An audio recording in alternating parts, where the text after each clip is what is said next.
तो बच्चों अब गॉसेस थ्योरम के स्टेटमेंट को हम लोग देखेंगे, पढ़ेंगे और उसको समझेंगे।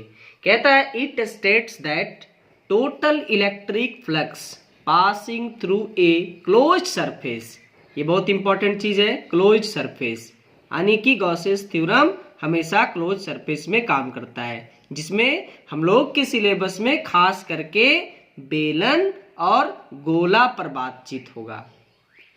Due to a point electric charge, due to a point electric charge placed in free space, यानी कि फ्लक्स जो बनेगा वो चार्ज के कारण बनेगा, लेकिन चार्ज हमेशा फ्री स्पेस में होना चाहिए, यानी कि वैक्यूम में होना चाहिए। इज इक्वल टू, उसके कारण जो फ्लक्स बनेगा वो बराबर होता है 1/ε0, 1/ε0 times of total electric charge enclosed by close surface. इसका मतलब है कि क्लोज सरफेस के द्वारा, क्लोज सरफेस के द्वारा जितना चार्ज को कवर किया जाएगा, उस बंद सरफेस के अंदर जितना चार्ज होगा मेरे लिए वही चार्ज काम का चार्ज है। अगर कोई बंद सरफेस के बाहर में कुछ चार्ज दिया जाता है तो गॉसेस थ्योरम को लागू करते समय या उसके लिए वह चार्ज किसी काम का नहीं होता है। जो चार्ज बंद सरफेस के अंदर आएगा वो मेरे काम का चार्ज होगा। अब इसी बात को मैथमेटिक्स के रूप में, मैथमेटिकली इसको हम लोग कन्वर्ट करते हैं। फ्लक्स जिसको हम लोग फाई कहते हैं, 1/ε0 टाइम्स, टाइम्स मतलब गुना चार्ज, अंदर के चार्ज को मैंने क्यू मान लिया, that means phi equal to Q बट्टा ε0। ये रहा गॉसेस थ्योरम का स्टेटमेंट। स्टेटमेंट के अनुसार ये रहा उसका फॉर्मूला। इसी को हम लोग प्रूफ करेंगे, इसी को हम लोग साबित करेंगे। यह एक बहुत इंपॉर्टेंट क्वेश्चन है, ये परीक्षा में कई बार पूछ चुका है। इसके द्वारा जो एप्लीकेशन पढ़ेंगे वो भी इंपॉर्टेंट है, लेकिन उससे पहले कि ये इंपॉर्टेंट क्वेश्चन है। तो इस क्वेश्चन में हम लोग केवल इसका स्टेटमेंट ही नहीं लिखेंगे, क्योंकि परीक्षा में केवल स्टेटमेंट ही नहीं पूछता है। स्टेटमेंट के साथ साथ इस फॉर्मूले को आपको साबित करके भी दिखाना है। तो अब चलते हैं इसके प्रूफ के तरफ। इसका प्रूफ कहता है कि उसके लिए मैंने क्या किया बच्चों, एक पॉइंट चार्ज लिया, पहले एक छोटा सा पॉइंट चार्ज लिया जिसको Q से सूचित किया। इस चार्ज से कुछ दूरी पर R डिस्टेंस पर हमने एक पॉइंट कंसीडर किया P। अब इस P पॉइंट को मैंने टारगेट पॉइंट का नाम दिया। ये हम लोग के लिए हमेशा टारगेट पॉइंट ही होता है।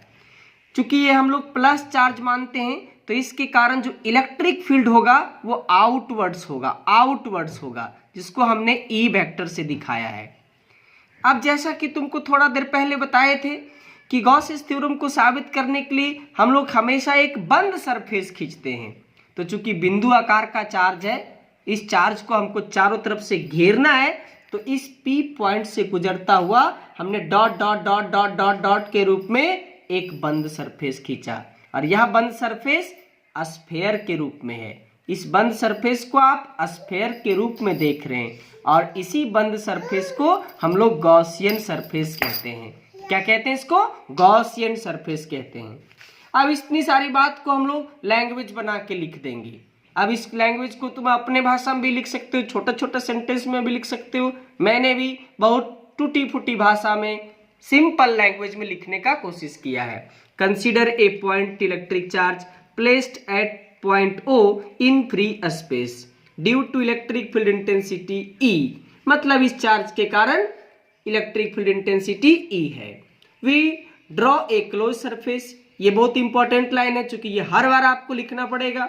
We draw a close spherical surface, एक मैंने गोलाकार बंद सरफेस खींचा, कल्पना किया, ड्रॉ किया। इसको हम लोग संरचना भी कह सकते हैं, इसको रचना भी कह सकते हैं। Passing through point P point से गुजरता हुआ मैंने खींचा। हैविंग रेडियस R, जिसको हम डिस्टेंस बनाए थे उसको हम स्फीयर के रूप में रेडियस बना देंगे। And centre at point O, और सेंटर को मैंने O पर माना। इज कॉल्ड गॉसियन सरफेस, इसी बंद सरफेस को, इसी स्फेरिकल सरफेस को हम लोग गॉसियन सरफेस कहेंगे। Let ds is the area vector. बच्चों एरिया वेक्टर पहले चर्चा कर चुके थे, किसी भी सरफेस पर बाहर के तरफ जाता हुआ एक वेक्टर, छोटा सा वेक्टर जिसका कुछ छोटा सा क्षेत्रफल होता है, जिसको ds से सूचित करते हैं। मैंने इस ds वेक्टर को एरिया वेक्टर का नाम दिया। ये रहा एरिया वेक्टर। ये संजोग है कि एरिया वेक्टर और इलेक्ट्रिक फील्ड का डायरेक्शन सेम है, इसलिए आगे चलकर इन दोनों के बीच अगर हमको एंगल सोचना पड़े तो 0 डिग्री सोचेंगे, क्योंकि दोनों का डायरेक्शन सेम है। We know that electric field intensity at point P due to charge Q is given by, अगर कोई चार्ज Q है वहां से R डिस्टेंस पर हमको P पॉइंट पर इलेक्ट्रिक फील्ड लिखना पड़े तो उसके लिए हम लोग पिछले टॉपिक में पढ़ चुके थे E बराबर KQ बट्टा R स्क्वायर। ये पिछला फॉर्मूला है। अब मैंने K का मान पुट कर दिया 1/4πε0 Q बट्टा R square. Now total electric flux passing through given passing through surface is given by, total flux किसी सरफेस से कितना होता है इसका भी फॉर्मूला हम लोग पिछले टॉपिक में नोट्स बना करके आपको पिछले नोट्स में दे चुके हैं। इसका अपना एक फॉर्मूला है phi equal to surface integral. इस टर्म से हम आपको परिचय करवाए थे, इस टर्म से आपको मैंने परिचय पहले करवाया था कि इंटीग्रेशन का साइन होगा, उसमें गोल देंगे, एस लिखेंगे, तब इसको पढ़ेंगे सरफेस इंटीग्रल। सरफेस इंटीग्रल ई डॉट डी एस, ये टोटल फ्लक्स का फॉर्मूला है। अब इस डॉट प्रोडक्ट को तोड़ दिए, ई का मॉडुलस ds का मॉडुलस cos 0 डिग्री। अभी थोड़ा देर पहले चर्चा किए थे कि चूंकि दोनों का डायरेक्शन सेम था इसलिए दोनों के बीच का एंगल 0 डिग्री लिखे। इस तरह से इसको बढ़ाते चले गए। फाई ई कांस्टेंट था, इसको मैंने तुरंत बाहर कर दिया और phi equal to E dot d s, surface integral ds E. अब आपको मैं यहां पर एक खास चीज बता दूं आप लोग को बच्चों कि अगर मेरा गॉसियन सरफेस स्फेरिकल है तो ds का इंटीग्रेशन का मतलब स्फेयर का टोटल सरफेस एरिया। तो हमारा ज्योमेट्री कहता है कि किसी गोला का पृष्ठीय क्षेत्रफल, संपूर्ण पृष्ठीय क्षेत्रफल 4 पाई r स्क्वायर होता है, 4 पाई r स्क्वायर होता है। और ये आपको हमेशा काम देगा, इसलिए बच्चों यहाँ मैंने हिंदी में लिख दिया ताकि आपको कष्ट नहीं हो। बच्चों यहाँ ध्यान में बैठा लें कि अगर क्लोज सरफेस या गॉसियन सरफेस दोनों एक ही बात है, स्फेयर के रूप में होगा तो हम लोग सरफेस इंटीग्रल ds का मान हमेशा 4 पाई r स्क्वायर लिखेंगे। इस तरह से यहाँ पहुंच गए। E का मान हम पुट कर देते हैं इक्वेशन फर्स्ट से 1/4πε0 Q बाई R स्क्वायर, पहले से था 4 pi R square, R square से R स्क्वायर कैंसिल, 4 पाई से 4 पाई कैंसिल, बचा Q। Phi equal to Q बट्टा ε0। इसको बॉक्स बना देंगे, इसको फूल से सजा देंगे, चाहे जिस फूल से सजाना हो आपकी मर्जी पे है। ये रहा इसका प्रूफ जिसको हम लोग कहते हैं गॉसेस थ्योरम। एग्जाम में आपको स्टेटमेंट के साथ साथ पूरा प्रूफ को लिखना पड़ेगा। ये रहा आपका गॉसेस थ्योरम का कंप्लीट डिराइवेशन। अब हम लोग बच्चों अगले क्लास में गॉसेस थ्योरम का एप्लीकेशन पढ़ेंगे। इसका एप्लीकेशन बहुत इंपॉर्टेंट क्वेश्चन है, वो लॉन्ग क्वेश्चन के रूप में परीक्षा में आता है। वो 1 या 2 ठीक है, जो हम लोग का इलेक्ट्रोस्टैटिक से लॉन्ग क्वेश्चन पूछता है उसमें से वो हो सकता है। इसलिए इसका एप्लीकेशन बहुत इंपॉर्टेंट क्वेश्चन है जिसका डिस्कशन अगले क्लास में करेंगे।